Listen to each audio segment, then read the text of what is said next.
سروک روسیا ولادیمیر پوتین دخوایانیا روژا سهشنبه دایه گشتبین بو. دماغوتی او هزدکه کو براستی سروک ترامپ دخوازت کلین روسیا و امریکا وگرن پشتی ادعاین کمپینا ترامپ و روسیا نراز درکتین. مجی پر جاران دیار کری بکو ام دخوازن پیوندین داگتی او پر عالی آوا بکن. از بهوی میکنها جبوه بنگه که خورد و ارانی پیدا بویه.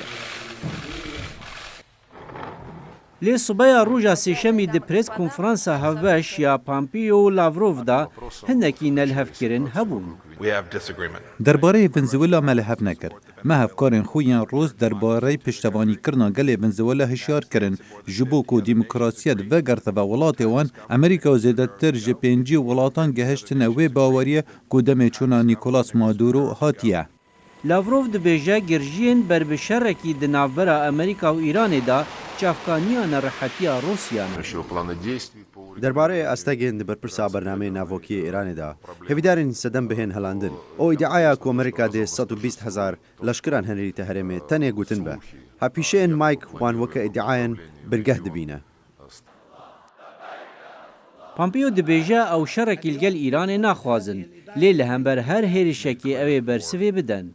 وی گوت لاوروف دست خستنا ناو هلبجارتنین امریکا نای قبول کرن. اگر روسیا مای خود ده هلبجارتنین سال 2020 دا بکه ده روشا تکلین ما بگهنه آستکی گلک خرابتر جروشانه ها. ما او هایدان تشتکی وها نکن و تشتکی وها قد قبولی پینا تکرن. پامپیو لاوروف لحف هاتن کو در بار وان پرسان و پرزگری که دنین وکه سوریا کوریا باکور و کنترول کرنا چکان دانستاندنان بدومینن.